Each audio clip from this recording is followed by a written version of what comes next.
Hey guys, welcome back to my channel. If you're new here, I'm Melissa. I'm a registered dietitian, and here on my channel we talk about all things food and nutrition and all that fun stuff. So if you're not subscribed, make sure you are now.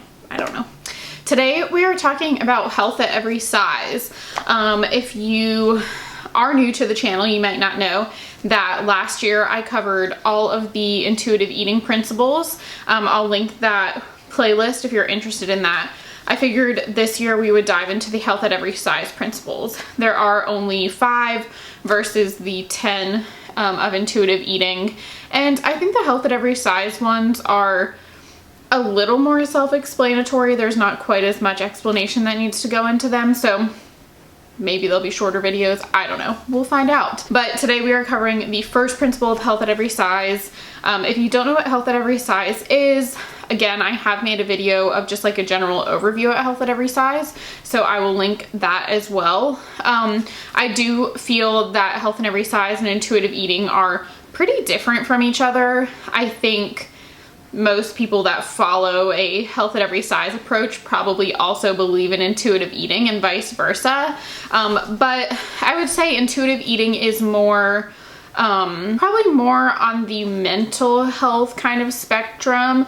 And I think it has a lot more to do with healing disordered eating, healing relationships with food, and all of that sort of stuff. Whereas health at every size, I think, is more of the science behind diets, the science behind weight. It feels like more of an approach that healthcare providers can take, rather than something that like someone who is not a healthcare provider is trying to like master, if that makes sense. You know, intuitive eating has different principles that you as someone who is eating the food is trying to master, whereas health at every size is more of a different approach. I don't think any of this makes sense, but let's just dive into it. So principle 1 is weight inclusivity. And on the health at every size website, under principle 1, it says, accept and respect the inherent diversity of body shapes and sizes and reject the idealizing or pathologizing of specific weights. So what does that mean?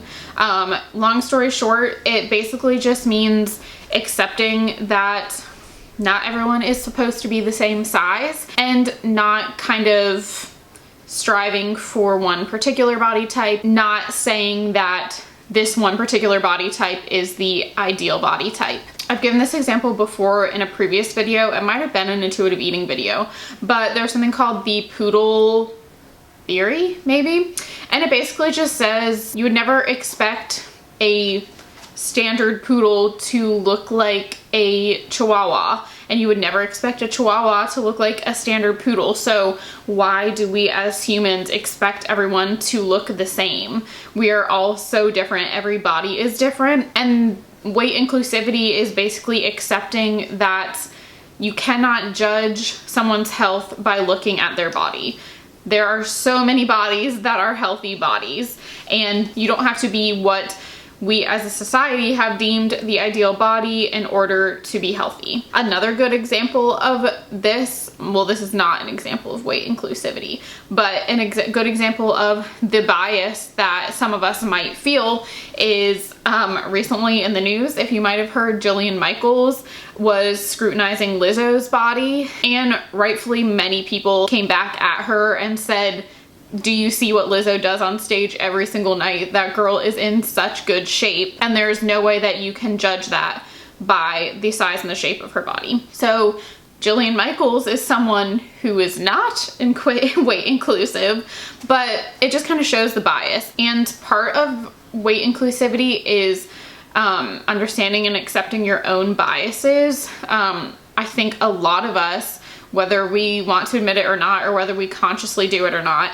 have weight bias. When you see someone walking down the street, you do kind of automatically judge someone based on their weight. And the reality is we know nothing about their health based on the size of their body. So I think part of really mastering weight inclusivity is kind of harnessing onto those moments where you see that bias coming out in yourself. Hopefully it's not something that you're vocalizing to someone, but you know, in your mind, when you realize you're thinking something about someone, just kind of try to catch yourself and remind yourself that you know nothing about that person. Their weight says literally nothing about their health. Part of this also is accepting your own body for what it is.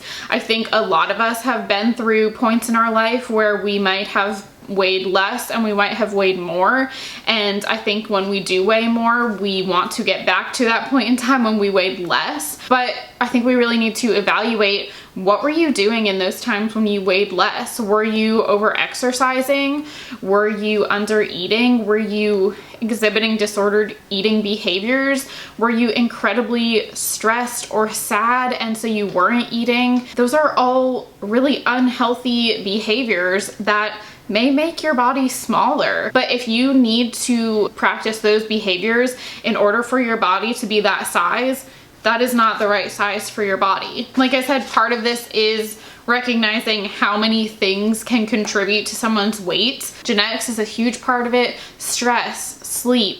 Of course, food and exercise play a role in that, but it's not the only role, and a lot of times it is not anywhere near the biggest role. And I think it's really important to recognize that just because someone is in a larger body does not mean that they don't take care of themselves. It doesn't mean that they don't exercise or eat healthy. And also, just because someone's in a small body doesn't mean those things either. So what can you do to help you become weight inclusive, accept weight inclusivity?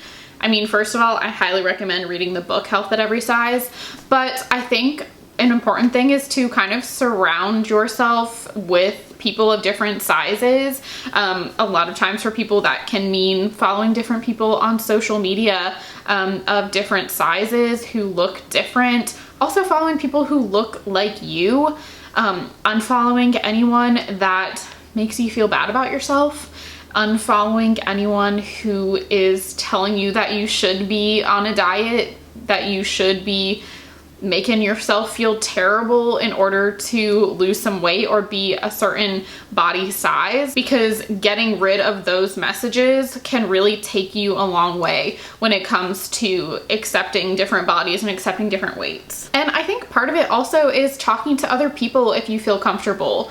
I know I have been with people who comment on someone's weight, and in that moment it might be easy to like laugh along with them or something, but maybe try explaining that your weight does not say anything about your health. Or if someone makes you feel like you should be dieting, explaining this concept to them. I know that sometimes that can be uncomfortable, so obviously if you don't feel comfortable doing that, then don't. But I think it's really important to talk about this stuff, because some people don't even realize they have these weight biases, and then once you say something, it can make a huge difference. So anyways, like I said, that was a little shorter than the intuitive eating principles, but that was principle 1, weight inclusivity. If you have any questions, please leave them down below. Give this video a thumbs up if you liked it, subscribe if you have not already, and I will be doing principle 2 probably in a few weeks. I'll probably try to do about one a month.